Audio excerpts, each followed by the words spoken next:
Thanks for listening to the Drummers Weekly Groovecast. You can contact the show at twitter.com/DW Groovecast and through Facebook at facebook.com/Drummers Weekly Groovecast. Good evening. I am warning you right now, if you touch my drums, I will stab you in the neck with a knife. Ain't a boogie. Ain't a boogie. Mom! Take it easy. Lower it. I'm not gonna lower it. I have to do this now. I don't mind you playing it, but lower it. Well, we get straightened out? No, we had a problem. I mean, we tried to do everything we could. What do you mean? Well, you know what I mean. Next. Little trouble there. You're rushing. Yeah, well, you know, that's just like your opinion, man. Yeah.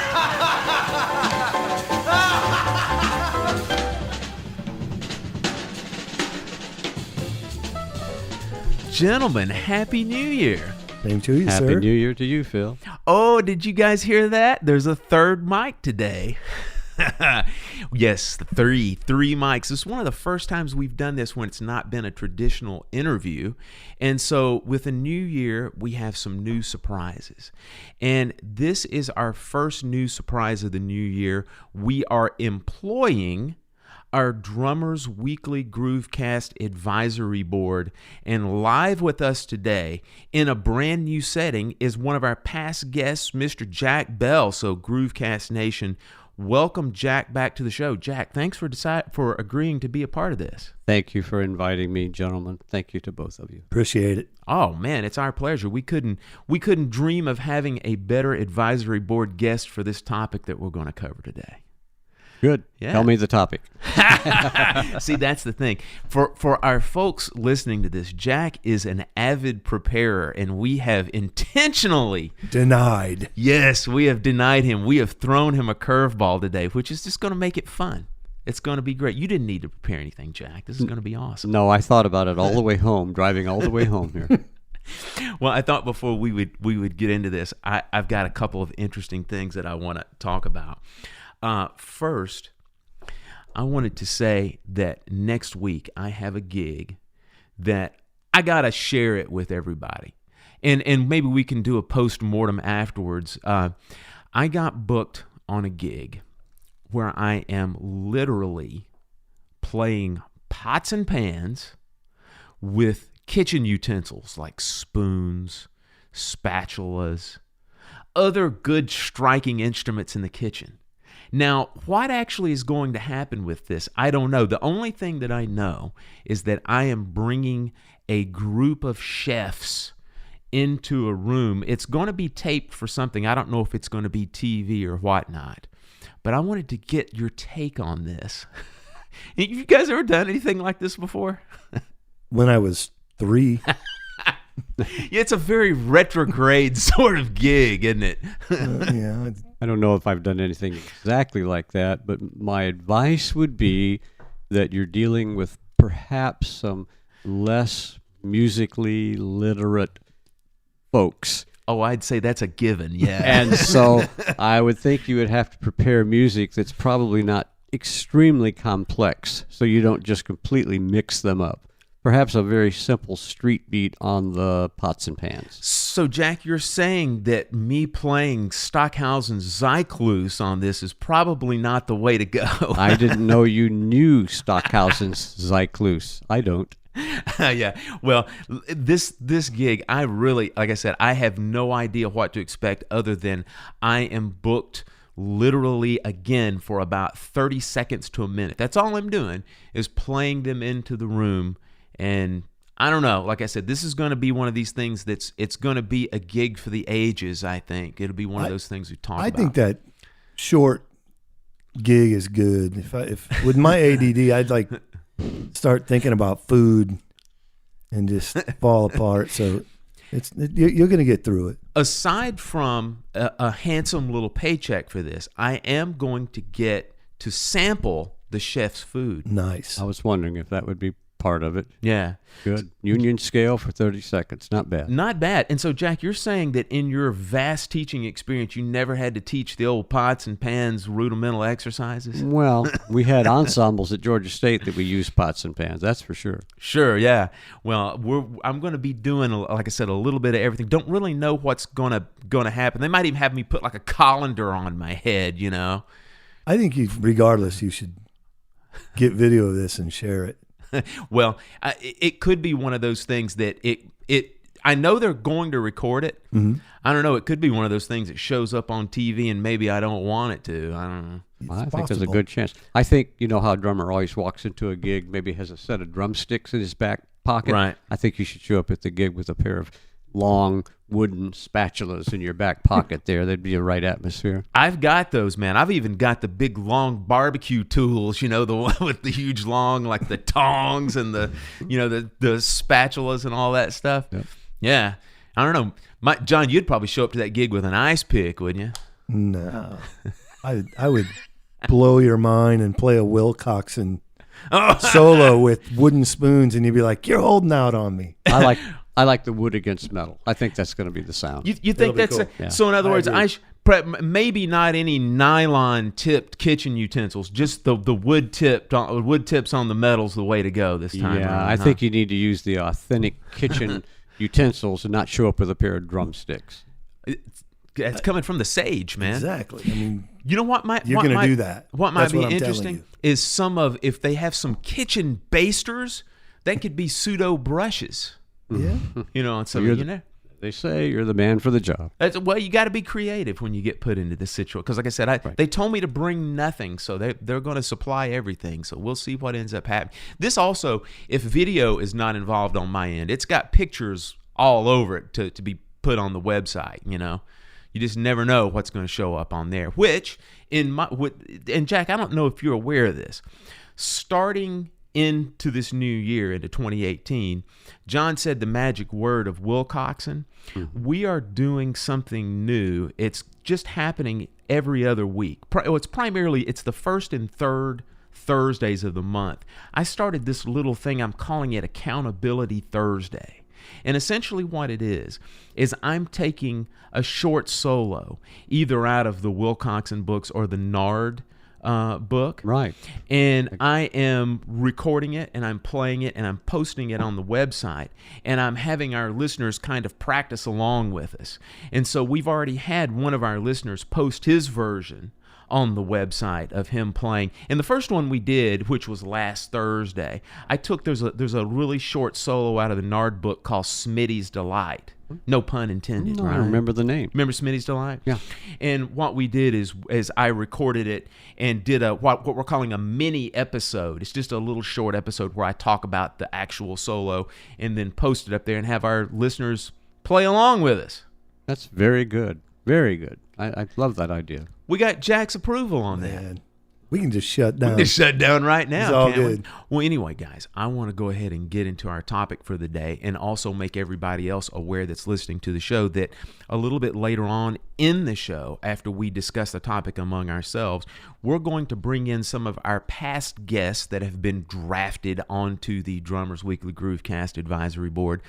We're going to listen to some of their answers regarding these questions that we're going to be discussing amongst ourselves. And our illustrious panel today, aside from Jack, we're going to bring in Joel Rosenblatt. We're also going to bring in Tom Brechtlein. And then we're also going to bring in Ryan Brown.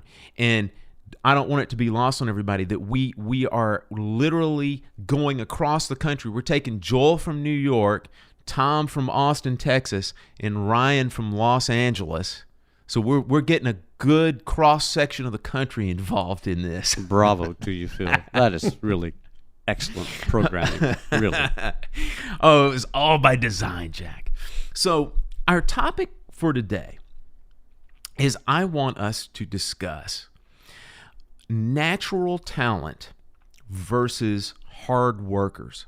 And as a matter of fact, I want to qualify it even just a little bit more than that. What I want to do is I want to say, if we were teaching someone, and you have to make a choice on this, And you can't have both of these, because the dream student is somebody who's got a ton of natural talent and has got a ton of good, solid work ethic. But if you had to make a choice between a student that has a ton of natural talent and a weak work ethic versus a student that has either average or below average natural talent, but just a voracious appetite for work, which one would you take? And I'll go ahead and fire the first shot across the bow on this. And I'm going to say that all day long, I will take the student that has average to below average talent and a great work ethic. And one of the main reasons that I will say that is in my teaching practice, from either teaching in schools or teaching privately, I can count, I don't know, maybe 6 to 8 students that I've had that have gone on to play professionally and do well. And also some of these students as well, either from when I taught them in a school setting or taught them in a private setting, have gone on and graduated, gone into music school, or I taught them in music school, and they've gone on to graduate. Some gone on to get master's degree and then go ahead and go into the professional field. I think all of them have had a tremendous work ethic. Some have had good natural talent. Some of them have just had some just average talent in what I would consider to be just kind of average talent. And all of them have been able to kind of pull themselves up from that standpoint. In other words, just basically outwork some of the guys that I thought that just had a tremendous amount of natural talent, but maybe rest on their laurels and surpass them. And I think that speaks volumes, especially when you get into the workforce. If you've got a little bit of hustle in you, that in itself can help you get past a lot of other folks and maybe get you a little bit more work. So that's kind of my opening thought. Jack, any thoughts on that?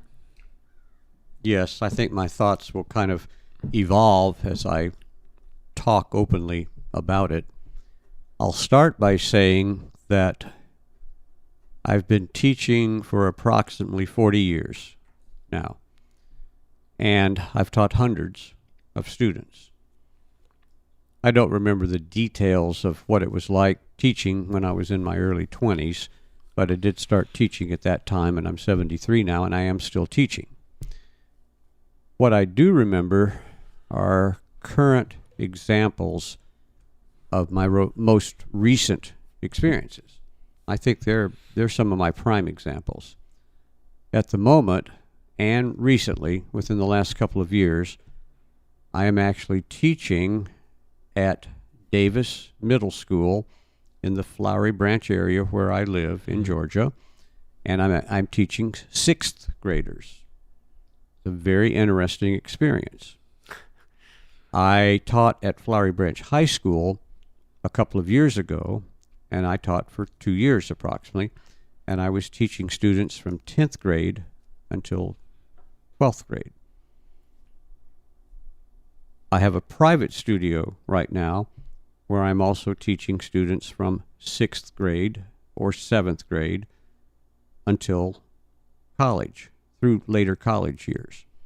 And then I have adult students ranging up until about 50 plus years old. It's a pretty wide spectrum of trying to make a few statements to you about this as the statements evolve. I recently did an audition for a middle school that was auditioning for the first time 6th graders that wanted to be part of a band program. There were 50 students that I had to audition one after the other to determine their level of ability for possibly becoming part of a band program. Now, let me take some of those examples and try to address your statement. See if I can pull these concepts all together, these statements, first of all, not concepts. I totally agree with you. If I think of Georgia State for 35 years of teaching, an inner city university, as opposed to a private college or a conservatory, is not going to draw students that are extremely talented and are very highly intellectually advanced compared on a national average. They are more the students that are what you have just said. They're extremely hopeful as to what they might accomplish, but they generally only have fairly average levels of ability. Now, I built my entire teaching studio and my teaching career working with students that were exactly as you have described for 35 straight years. Primarily, the students were extremely hopeful. They had a certain degree of talent. They were dedicated. They were not discipline problems. We're talking in general now. They did the work, and they had a relative degree of success. From that group of students, I had approximately 140 plus graduates that have settled into very notable careers across the music industry, professional performers, college teachers, high school band directors, and many other notable careers. And again, I said that they were not outstanding professionals at any young level when they came in. They had to be trained somewhere from the beginning up, like you might think of teaching a beginning student in your own studio. Now, this was college, but it was still a very, very low level of ability, but very high ambitions. A very unique situation at a college as compared to what you would find across the United States. I lived in exactly what you're talking about. So that's one important example of that. Now, what happens on the other side of that? I had a very small mixture of extremely talented students that came in through the university. I don't know what it would be. I'll say, just to throw a number out, 1 out of 25 that showed a very high level of potential, and they had the ability. It's not like 1 out of 100. You know, it's not that bad. There were a great many singular students that came in that I could recognize they had it in their hands from some other private teacher source, or they had developed those abilities, and they were good performers when they came in. But I have to put with that, when you find, I'm going to generalize it now, when you find students that do not have a lot of technical facility, you also find students that generally do not have an extremely well-developed personality. They're not extremely bright and conversive and outgoing. It's a package. It's a package of a person. The personality attributes, the technical attributes, the interactive attributes, they always go together as something that makes a total musician or a person that you can educate to bring to the level that you're hoping to accomplish. Now, I can't say that I'm a judge, like a doctor could do an analysis of this. Go ahead. But the amount of practical experience that you have with that is astounding, though. I think your results are about as doctoral as you can get. That's tremendously well thought out. Now, if we take if we take this process, you okay to keep going right here with this? Well, I wanted to get John's Absolutely. thoughts on it. I know, and John, he doesn't actively teach right now, but I know you can absolutely sit there and think, well, if I've got to do this, if I was going to have a student or series of students come in, what would your preference be? I would be fascinated with the natural talent because I had a lot of that. Mm-hmm.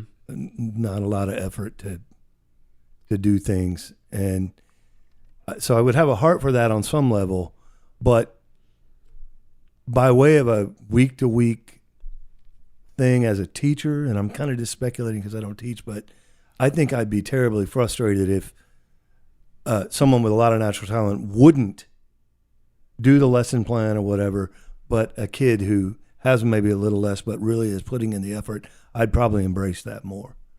Just because my goal would be for them to progress.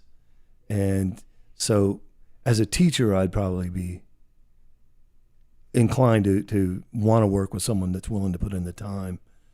And at the same time, I would be pretty understanding of someone that would be like, well, that's cool and that technique stuff's cool, but man, can you show me how to play blah, blah, blah. I get that too. And I think if I were to teach, I think I'd just teach kids at where they're at. And if they were struggling with something they wanted to do, a natural talent, for example, I'd try to explain to them, well, you have to put in the time here in order to accomplish that. If they didn't, what do you say?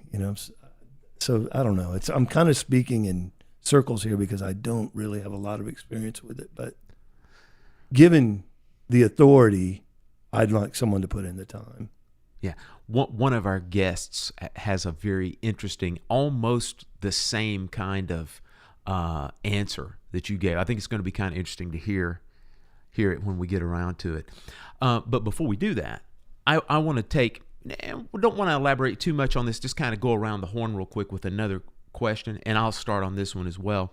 Something I think that might be interesting that also helps us somewhat form our opinion on some of this is what type of student we were when we were coming up and learning this and learning our craft. And I can tell you this, that at first when I started out, I'm going to say that most of my teachers probably realized that I had slightly above average talent. I wasn't the kind of kid that could just come in and play anything and hear anything, but I certainly had enough facility and technique. My work ethic was pretty good, but I didn't even know how much work ethic I had until I got to the right teacher. And then when I got to the right teacher, there was something about that spurred that forward, and I guess it's kind of one of those things that he sort of awakened that amount of work ethic that I had. And it wasn't through any kind of intimidation, it wasn't through any kind of force.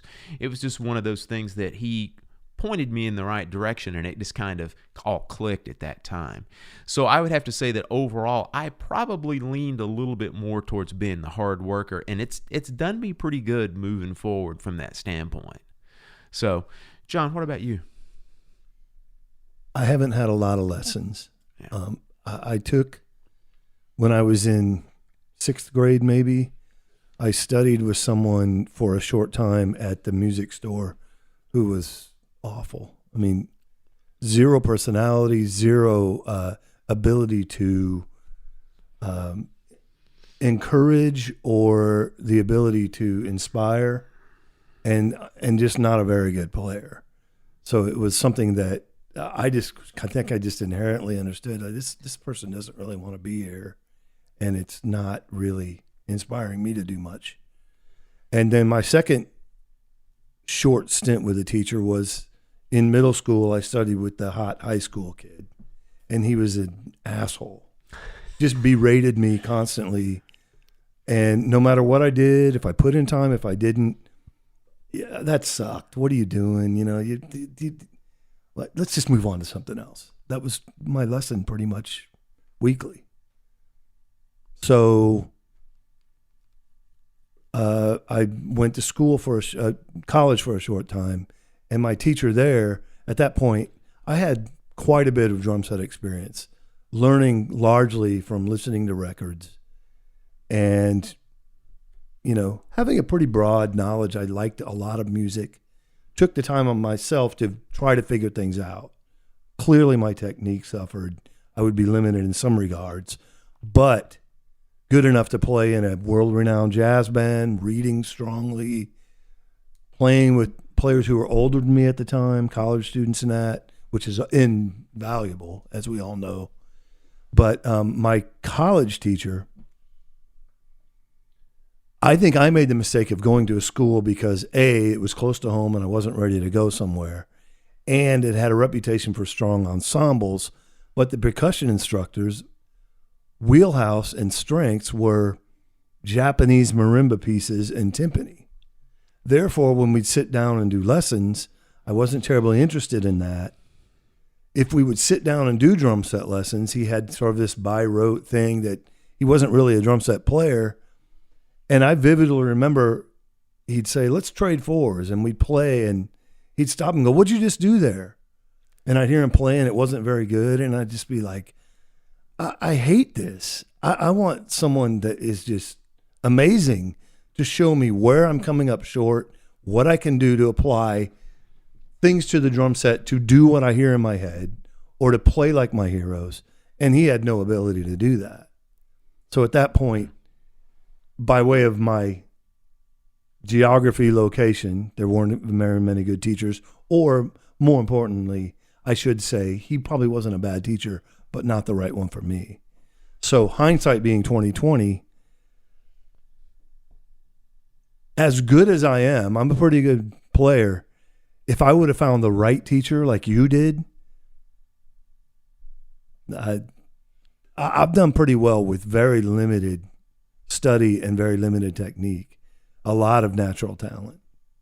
I'm good with people. I'm good at showing up on time. Wherever I've lived, I've played the best gigs with the best musicians. Where would that be if I would have found the right instructor? That's my frustration with it. But to answer your question in a very long-winded way, my experience with teachers were awful because they just weren't the right ones. Well, you were sort of a victim of proximity, man, in a lot of ways, with like the closeness of some of those teachers that were just not what they needed to be for you. There was no one close, readily available that would have been able to take me where I needed to go or get my head in the right place or to bring out that work ethic. Yeah. If you're being berated, your work ethic is probably going to not be high on the list. And then if that person's work ethic is dedicated to something that I'm not interested in, that causes a problem too. Yeah. So it's not an excuse. It's just the reality of tough luck, maybe. Mm-hmm. But hindsight being 2020, I would have been more focused on finding the right teacher, whether it was at a school like Berkeley or at some liberal arts school that has an average ensemble. If it's the right teacher, I think at this point that is more important. Yeah. That would be my take on teaching from a learning perspective. So Jack, looking back then at your time with Harold Firestone and Cloyd Duff, how do you reflect on yourself? First of all, I have to react to what John just said. You're almost making me well up with emotion, realizing what you have just said about the situation you were in and how you struggled with yourself to be able to find the teachers that you needed, which were so absolutely necessary for what was your greatest desire. Mm-hmm. And then I have to reflect on the situation I was in where I just had my father transferred from Knoxville, Tennessee to Elkhart, Indiana when I was extremely young. And Elkhart, Indiana was known as the band capital of the world at that time because Kahn and Selmer and Bundy and all these major music factories were there. And this one teacher, Harold Firestone, had the most phenomenal studio that could have ever been created, I think, anywhere in the United States. And he was my teacher from 6th grade until 10th grade. It was the kind of studio that had progressive atmospheres all through the studio, with the overhead boom mics, the recording cameras, everything set up so that you would be constantly working as though you were in a recording studio, and he cut records of your performance afterwards. You couldn't have been in a more progressive atmosphere as a 9-year-old, having to make announcements into microphones and doing all that recording. He taught timpani, snare drum, drum set, all the mallets. And what I'm amazed about is I listen back on those recordings that I still have that are posted on my website from the time I was 9 years old until I was about 14, is that he played advanced independent motion in his accompaniments because he was a classically trained pianist. And so when I hear him playing the accompaniments to my songs, I realize that he was holding 4 mallets and he was moving around with independent motion. And he was doing it back in the 1950s. How did he do that? Where did he learn to do that? Where did that creative ability come from? Mm-hmm. So I was surrounded by that. And then, of course, right at the end of high school, I was taught by Paula Culp, who became the timpanist with Minneapolis, Minnesota, and assistant principal percussionist. And then right when I went on from there to college, I had Cloyd Duff, known as the aristocratic country gentleman of the percussion world. And he was the timpanist with the Cleveland Orchestra, and I was able to study with him for 5 years. And the combination of all that just catapulted me right into the Atlanta Symphony and Georgia State, which was my fantastic but highly challenging career for some 35 years. So that's why I say I just am filled with the small but continuous miracles that took place in my own life that allowed me to be where I'm at. I'm totally humbled by it. I will say this, my sob story being from the applied percussion mindset, I had the most magic, inspirational, and absolutely perfect band director. And that's why I am where I'm at today. Because though lessons in applied percussion were not what he was giving me, the life lessons, the dedication, that's the person that I found to bring out my work ethic. And though it wasn't from a technique standpoint, I grew in leaps and bounds in so many other ways, combined with my natural talent, that was the gift that allowed me to be successful in my career. So when I framed that bad fit of teachers, that's strictly just in a drumming sense, because I was blessed with the likes of you in that someone was that motivational and inspirational. So I don't want that to be lost on anyone. I would not be in music if not for him, because clearly those lessons he taught me have allowed me to be successful regardless of my technique. I'm very thankful for you for that happened. There is one point that just is hanging on me to be able to say, if I could. Is that all right? Before we might listen to the other examples here. That's what we're going to do next. Okay. Mm-hmm. We concentrated on the students that were the slow learners, the difficult learners that had a great deal of enthusiasm. What I have to point out is that all this time I've been teaching, I have taught many people that were the highly talented students but didn't have structure or discipline in their life. So I've worked with both kinds of students, and I've never, ever dropped or turned away one of those students that has that high talent ability. I've just worked extremely hard to help them find discipline so that they're able to turn their life around And it's happened many, many times.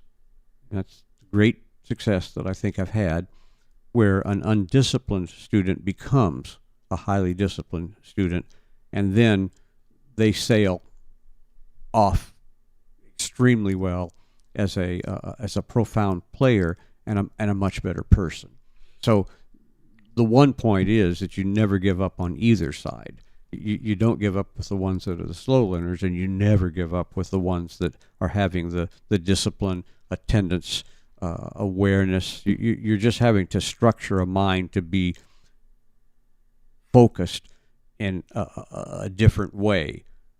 That's interesting. Fascinating. Yeah. So now, Jack, before we listen to the other guests on the board, just a quick answer from you that kind of got skirted around just a little bit when you were talking about Firestone and Duff.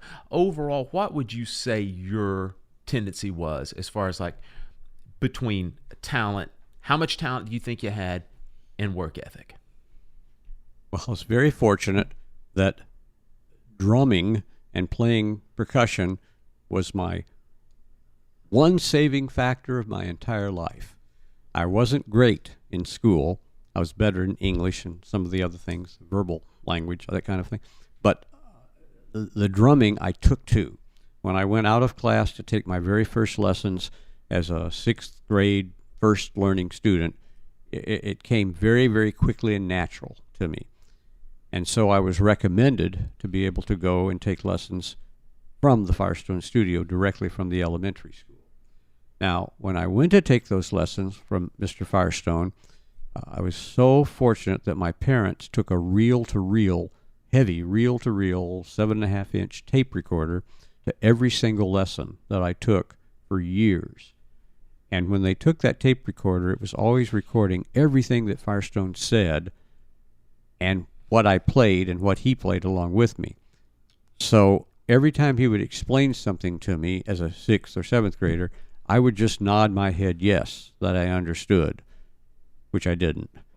And so when I got home, they would hook the tape recorder up and play it back, and I'd always be laying on my bedroom floor with my ear up against the tape recorder, trying to understand what he really said and what I didn't understand. That was the saving grace for me, is to be able to really learn as a young student. I couldn't take it in. I just couldn't take in all he was saying. So I had a double chance of learning. So I would say to any parent anywhere, and I have my parents sit in on my students' lessons, and I have them videotape from their phone what the student is performing, and I have them videotape me playing what the student is supposed to be playing as the way it would be played with perfection. So I have all that videotaping going on in my studio to help the students, sort of like Firestone did, recreating the essence of his studio. It's that parent support, and it's that videotaping and having immediate feedback. That's the way the young student can learn and be able to retain it if they're having a problem. So that's what happened to me to be able to make my learning go. And then I practiced very hard. In fact, I practiced sitting in front of a window in my bedroom, and the kids would be outside in the street throwing a football back and forth. So as I was practicing my paradiddles and everything, I'd be watching back and forth, watching the kids throwing the ball back and forth. I'd be sitting there playing all my rudiments, and I couldn't go out and play because I had to learn all my music lessons with my parents requiring me to practice a certain amount each day. And I'm so happy that they did, because I don't know where those kids are that were throwing the football back and forth, but I know where I went with my music career. Awesome.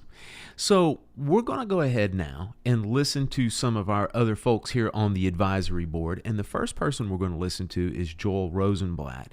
Joel was a guest on our show back early in 2017, and I gave him a call, and he was excited to be on the show. And we asked him, and we asked all of our guests, the exact same two questions that we were talking about here. One, when you teach, what do you prefer in a student? And then two, we asked them to address themselves also, what they were when they were students. So here we go. Here's our first one with Joel Rosenblatt. Hello, everybody. So I'm going to talk a little bit about my teaching preferences, as Phil alluded. It's a tough question. What do I prefer? I mean, I prefer anybody who wants to learn drums. Whether or not, I've had both types. And they both have their good points and bad points. Obviously, natural talent sometimes that comes a little bit of an ego, which makes a little challenge to just, straighten somebody out. And the kids that, or even, I have a lot of adults who just have a lot of passion. It's really amazing to me, like when sometimes cats sit down to the drums and it's like they're clueless and it's never going to happen. They go home and work hard, and it starts to get together. I think it's a slower process, but I think it might stick a little more. But there's no guarantee. There's some guys I just think they're never really going to be at a pro level. And I think sometimes I've been proven right, sometimes I've been proven wrong. So, again, regarding just preferences, anybody who wants to play drums should be able to get to a teacher that's going to inspire them. And then they move it at their own pace. Question 2 is, how do I rate myself in on that scale? That's easy. I have a lot of natural talent and a really shitty work ethic. And really, I'm always chasing after gigs and work and stuff like that, because that's really what gets me shedding, is that I gotta play a gig, and people trust me with their music, and I want to do a good job. So I'm always taking other gigs. So I'm taking challenging gigs, because that's what really puts me in the shed. I'm not a guy that's going to go and do my maintenance paradiddles for an hour a day. And that's kind of how I balance. That's how I balance it. Well, how's that for the extremely honest Joel Rosenblatt? He makes that a habit. He does. The one thing I think that's kind of interesting, though, and Jack, you're not privy to this because we spoke with Joel for quite some time at length about his time coming up when he studied at the University of Connecticut at Bridgeport. He absolutely worked at that time. There's no doubt about that, because he and I share one of the same teachers, and you don't get away with much when you study with Ed Soph. So he had to do a good bit at that time. I think more than anything, maybe at this stage in his career, he runs a full studio out of his house and everything. He probably, like he says now, doesn't have a great deal of time to work on his maintenance paradiddles. But yeah. I really relate to his the idea, like he said, I'm not going to sit down and do maintenance and all that, but if I am presented a challenge, out of fear of embarrassing myself, if anything, I'm going to put in the time. And so I always kind of embrace getting a little bit out of my comfort zone, a little bit out of my wheelhouse, with exception. There's certain things I'm not going to do because I'm limited maybe in that aspect, but challenges are like that are good for, especially if you're not driven to be this daily thing. That he and I have a lot in common in that sense. Like, give me a challenge and I'll meet it. So, and that's cool. So I just really, that resonated with me for sure. Yeah. Jack, any comments, or we're going to move on to the next one? I just picked up one thing, especially from what he said. I'll remember it too. He said that students move at their own pace. Mm-hmm. I thought that was a very valuable statement for me to grab hold of and remember. You can't push a student past their own pace of learning, and I'm working with students that move at all different paces that are intrinsic to their own learning abilities, and I have to work with that. Easy to compare students, you're just a human nature and that, so that's great insight. And one thing I've learned as a teacher is to never, ever compare one student to another out loud to each student. Oh, yeah. Very, very bad to do that kind of thing. It was a bad habit in the past. I had to correct that. So knowing that each student is moving at their own pace, you try to improve or increase that pace of learning always, but you have to accept that the results are going to be different with individual students, of course. So our next guest we're going to listen to is Tom Brechtlein. And Tom, he's now residing in Austin, Texas. He's been teaching for years. As a matter of fact, John, I don't know if you're aware of this, but you and I have got several mutual friends that have actually taken some lessons from him. I didn't even realize that until we published the show, but that when Tom was out in Los Angeles, some folks studied with him. And also, just while I'm thinking about it, our last guest today on the show, Ryan Brown, actually studied with Tom a little bit out in Los Angeles as well. But now Tom is teaching at the New School down in Austin right now. So let's give a listen and see what he's got to say to these same two questions. That's a real tough question, because you get different everybody's different, and it's like, okay, there are guys that can play the kit, but maybe they don't know how to play in a band that are natural talents, and then there are the guys that don't have the chops. I mean, they have natural talent as far as groove and time, and they know how to play the music and what's right for the music. It's not a black and white question. It's like, you have to, I feel that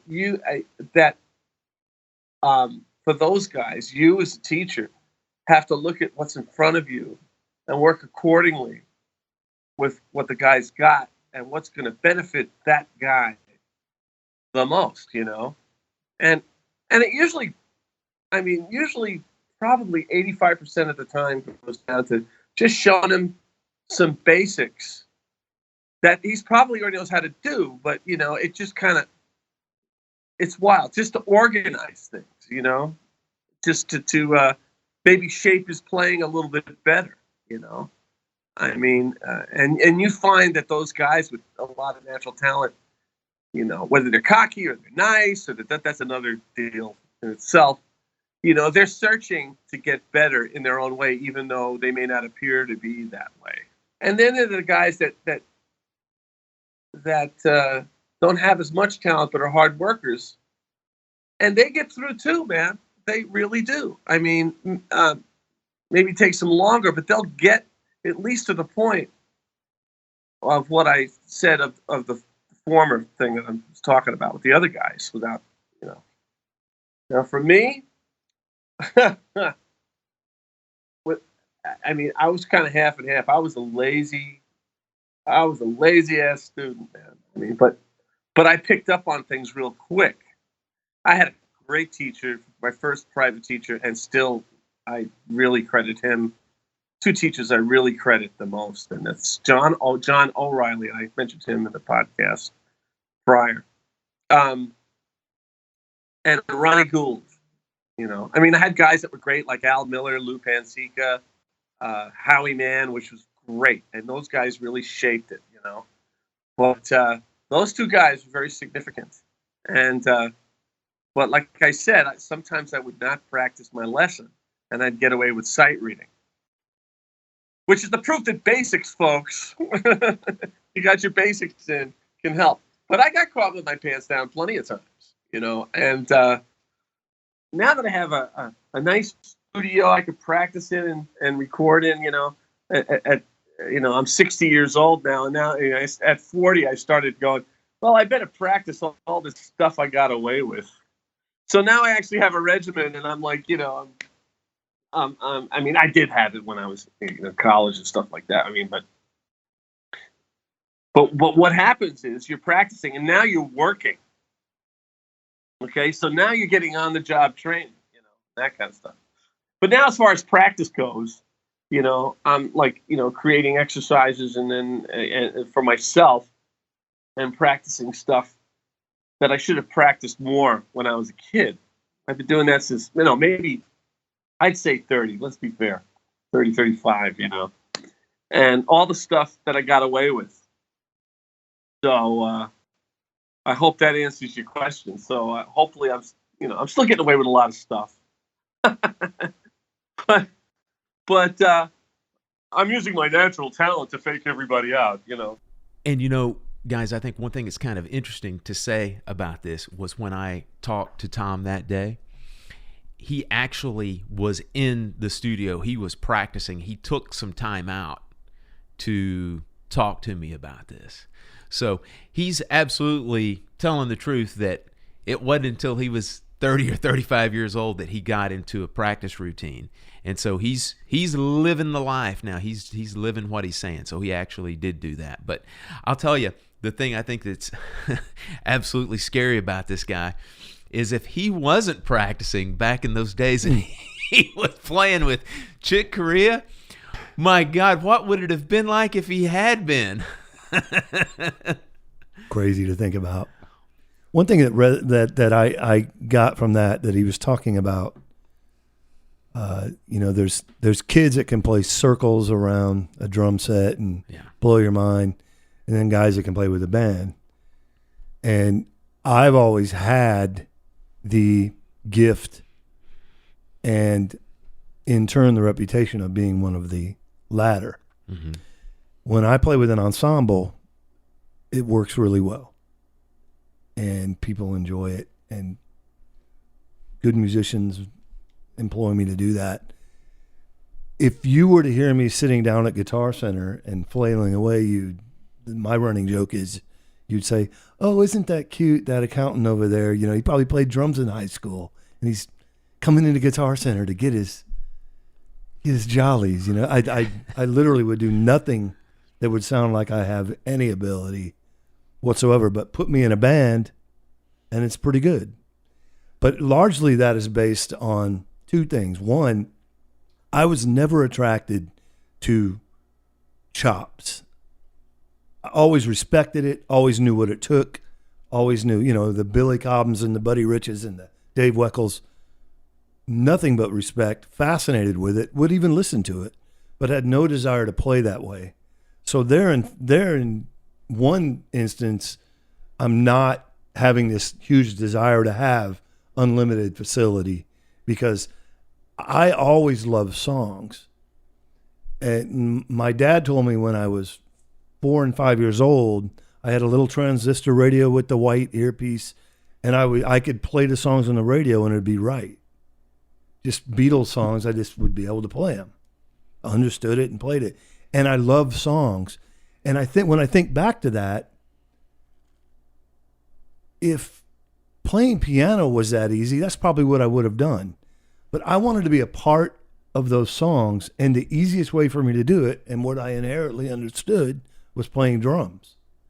So I've always been driven by playing in an ensemble and contributing to a song, not playing a solo to blow people's minds or show how much time I put in. That was never my desire. So does that shape my work ethic or my focus? Of course it does. And it's not right or wrong necessarily, but when I beat myself up for not having put in that time, I have to remind myself, but I'm not interested in playing that music. So should I put in time to become the linear monster that Dave Weckl is? Probably not. Is that an excuse? Not really when you think about what drives me. So there's something to be said for, I just love that he was talking about those players. As a teacher, if that player says, man, I want to be in a band and just groove, take that for what that is and do everything you can to make him the best at that versus forcing your lesson plan or your definition of a drummer. No, step back and shape that person for what his dream and his goals are. And so that's something as a teacher, though I'm not, I think I would try to embrace. Like, hey man, oh, you want to do that? Well, check these records out. Check this technique out. Let's talk about motion on a kit. Let's not talk about technique. What these simple things make things feel better. This velocity, hitting things a certain way, are going to have a sound that's going to contribute to you being an ensemble player. So there you are. As a teacher, work with it. If a guy wants to be Dave Weckl, you know what that foundation is going to take. Get him started there and build from that. Jack, any comments? Wow. That was great. That was great, John. Thank you. Thank Wonderful. you, Jack. That means a great deal. Really well presented. This guy's a character. He's kind of hard to follow. Yeah. But the thing I am most enticed by is I'd like to be able to follow his path. How did he get from where he was up to performing with Chick Corea? I mean, that's the top. And he has to be really good to do that. But I have a feeling he took this zigzag path that was filled with a lot of his personality and a lot of quick talking and a lot of getting in, just being able to talk his way in. Tom is one of the most, in my opinion, underrated drummers out there. He is so incredibly musical, but with a ton of facility on top of that. And just as a side note, Tom, one of his big things that he talked about when we did our interview was that when he was studying with those first teachers he was talking about, those teachers made him go through, shockingly enough, Wilcoxon, Nard, Cerrone, all these different types of methods, and he still goes back and looks at those today. So that's a testament to his educational upbringing. Had to be a great player to play with Chick. Yeah. That's really so impressive. He's amazing. He's a fantastic. So impressive. So our last guest we're going to listen to is Ryan Brown, and Ryan Brown was one of our first guests that we ever had on the show back in 2016. And so Ryan joined us from his home out in Los Angeles. He was on a little bit of a break with Dweezil Zappa, and he teaches out at PIT in Hollywood. So we posed those two questions to him, and here's what Ryan had to say. So if I had to pick one of those traits to have in a student, I would definitely pick hard work ethic. I feel like hard work ethic is something that you need to have in life for anything that you will end up doing in life, whether it's playing drums or doing music or whatever it is. I've had lots of students that have had great work ethic. I've had lots of students that have not had that. And I guess for me, at the root of the whole thing, why do I play drums? Because I love drums, and drums are my passion. And why do I teach drums? Because I love teaching drums, and that's one of my passions. And if somebody is going to come to me and pay me to teach them lessons, I'm going to show them all the stuff that I've learned over the past 30 years and show them everything that has worked for me, and that hopefully can make them become a better drummer. And if I do that and the student doesn't have a great work ethic and they don't practice and they don't want to attempt to kind of go down my path, I feel like I'm wasting their time, and I feel like I'm taking their money, and I don't like that. And I feel like that's not fair to them. So, and that hard work ethic thing is just an amazing thing that can propel someone into, an amazing direction of life. And if I give the same, set of things to practice to one person who has a great work ethic and one person who does not, the person who does have the great work ethic will come back and excel, and I can see improvement. And I guess my point is they can see improvement in themselves, and they can see this great improvement. They can see themselves moving forward, which makes them become, a positive person. And this really kind of, sets them off into this great direction. And if somebody has a great work ethic and is not, doesn't have a ton of natural talent, I feel like if they put in the time, they can develop, maybe not to the 100% extent of having the natural talent, but I think you can get pretty damn close. If you put in the 10,000 hours, as people, talk about that all the time, or, whatever number you want to put on that. If people put in a ton of hours, they can get really good. If you can really buckle down and really work on something, you can get really good, and you can feel good about yourself and what you've accomplished.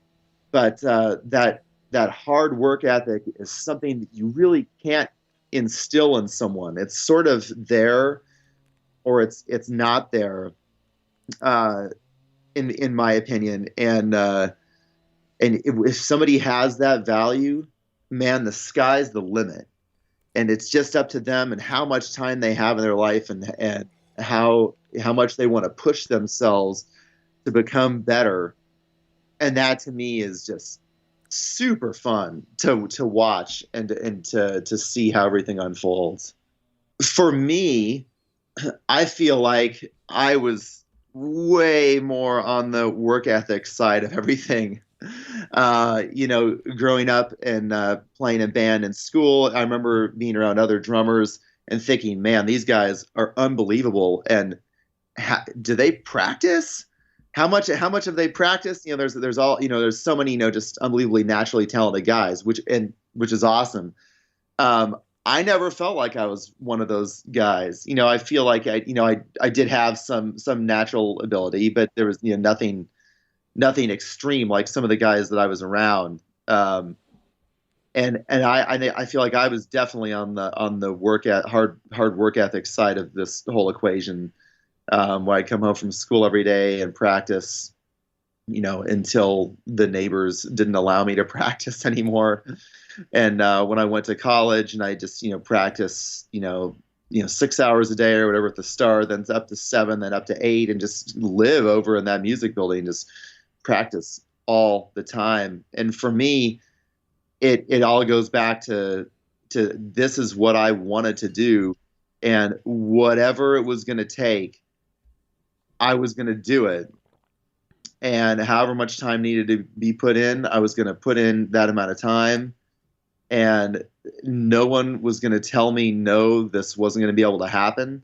And no one, and from also a big thing, I didn't want to look back on it for whatever reason and say, oh man, I really should have practiced more.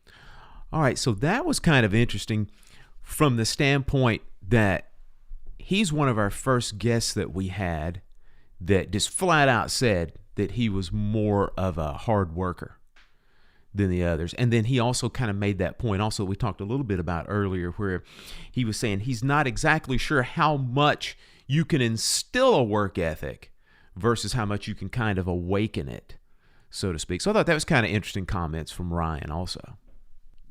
That was the only comment of his wonderful presentation that I might feel uncomfortable with a little bit. Yeah. I feel like over all the years I've been teaching that you can begin to instill that sense of responsibility that becomes a work ethic in a student that does not have the awareness from a young age or even an older age by just being consistent. Yeah. Absolutely develop that sense of consistency. You have to talk to them. You have to give them examples. You have to give them a specific practice routine, a very definite way of thinking about it. We'd have to come up with all the ways of trying to define that. But I think you can change a person. I think it is possible to, quote, change. I'm guessing he's done that a number of times. Yes. Yeah. It's funny he was talking about he always felt like he was looking up to guys and it was easy and all that. I think that's a big part of where I ended up in a developmental stage. Everything was so easy to me for so long that I just didn't. Maybe I didn't think, oh, I need to get with someone and do this and that. But there's a lot to be said for when he talked about in life that work ethic's going to serve you well outside of music, and it is. You have to work on your marriage. You have to work on your, relationships. You have to work on your discipline of health. So there's really wisdom in that for sure, that if you are able to awaken that in yourself, you're going to benefit beyond just being a drummer with incredible hands or, a vocabulary second to none or being able to play all styles. It more than likely is going to carry over into other parts of your life, and that's a great life lesson. Well, guys, I'm going to go ahead and say that today's show was quite an auspicious beginning for the Drummers Weekly Groovecast Advisory Board.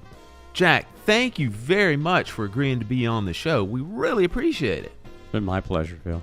it won't be the last time. Well, that's wonderful. I look forward to any more you might have.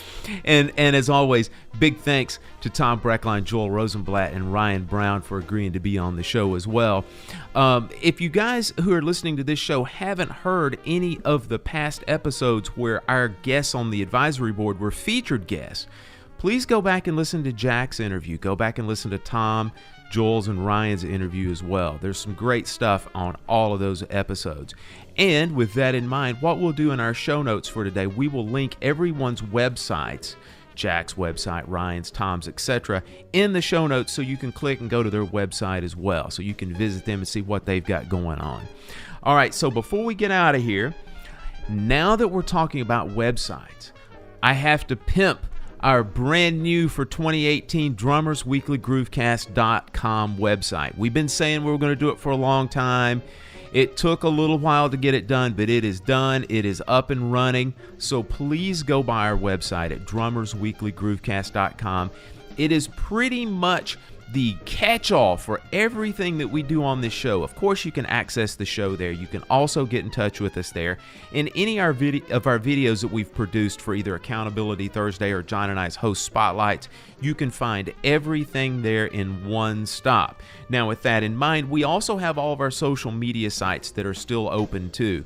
You can always get in touch with us at Facebook, which is facebook.com/drummersweeklygroovecast.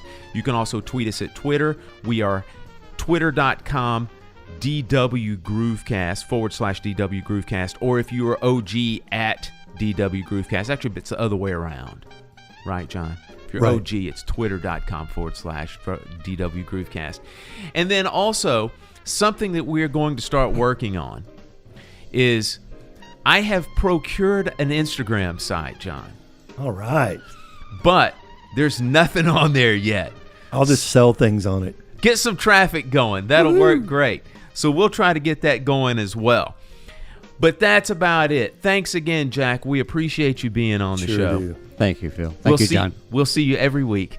And so that's going to do it for this week. New shows come out every Monday. You can always find us on iTunes, Google Play Podcasts, Stitcher, Podbean, anywhere you listen to any of your favorite podcasts or music. You can find us there. Subscribe today. Until next Monday, we'll see you later. Bye-bye. Goodbye.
Bye.